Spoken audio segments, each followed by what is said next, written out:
വേനൽ ചൂടിൽ ചുട്ടുപൊള്ളി പാലക്കാട്. പകൽ സമയത്തെ താപനില 40 ഡിഗ്രി സെൽഷ്യസ് കടന്നു. മലമ്പുഴ ഡാം പരിസരത്ത് കഴിഞ്ഞ ദിവസം 40.1 ഡിഗ്രി സെൽഷ്യസ് താപനിലയാണ് രേഖപ്പെടുത്തിയത്. ചൂട് കൂടിയതോടെ മലമ്പുഴയിലേക്കുള്ള വിനോദസഞ്ചാരികളുടെ എണ്ണവും കുറഞ്ഞു.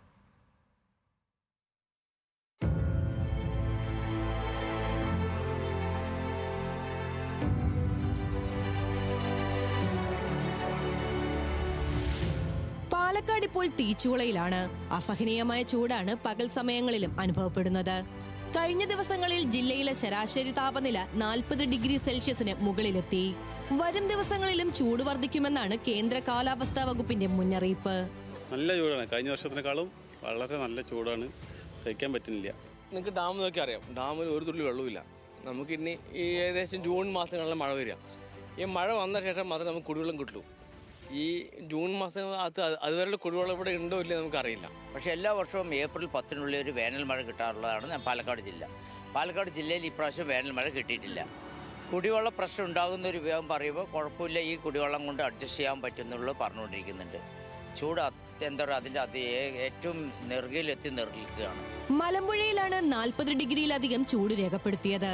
പാലക്കാട് ജില്ലയിൽ വേനൽ മഴ പെയ്യാത്തതിനാൽ ചൂടിന്റെ കാഠിന്യം വർദ്ധിക്കുന്നുണ്ട്. മഴ ലഭിക്കാത്തതിനാൽ വിവിധ പ്രദേശങ്ങളിലെ ജലസ്രോതസ്സുകളിൽ വെള്ളം കുറഞ്ഞു. അണക്കെട്ടുകളിൽ സംഭരണശേഷിയുടെ പകുതിയിൽ താഴെ മാത്രമാണ് വെള്ളമുള്ളത്. വേനൽ മഴ ലഭിച്ചില്ലെങ്കിൽ വീണ്ടും താഴും. മലമ്പുഴ, പോത്തുണ്ടി എന്നീ ഡാമുകളിൽ നിന്ന് കുടിവെള്ള ആവശ്യത്തിനായി വെള്ളം പുറത്തേക്ക് ഒഴുക്കുന്നുണ്ട്. കാട്ടിൽ നിന്നുള്ള നീരുറവകളും നിലച്ച അവസ്ഥയിലാണ്. മരങ്ങളെല്ലാം കരിഞ്ഞുണങ്ങി. മനുഷ്യർക്കൊപ്പം തണൽ തേടുകയാണ് മൃഗങ്ങളും പക്ഷികളും. മലമ്പുഴയിൽ ചൂട് കൂടിയതോടെ വിനോദസഞ്ചാരികളുടെ വരവും കുറഞ്ഞു. മലമ്പുഴയിൽ പൊതുവെ ചൂട് കൂടുതലാണ് ഇപ്പോൾ കാണപ്പെടുന്നത്. വിനോദസഞ്ചാരികൾ ഭയങ്കര കുറവാണ്. താരതമ്യേന ബാക്കിയുള്ള സമയങ്ങളിൽ വെച്ച് നോക്കുമ്പോൾ ഈ കൊല്ലം കുറച്ചും കൂടെ കൂടുതലായിട്ടാണ് തോന്നുന്നത്. സൂര്യാഘാത സാധ്യത നിലനിൽക്കുന്നതിനാൽ അതീവ ജാഗ്രത പാലിക്കണമെന്ന് സംസ്ഥാന ദുരന്ത നിവാരണ അതോറിറ്റി അറിയിച്ചു.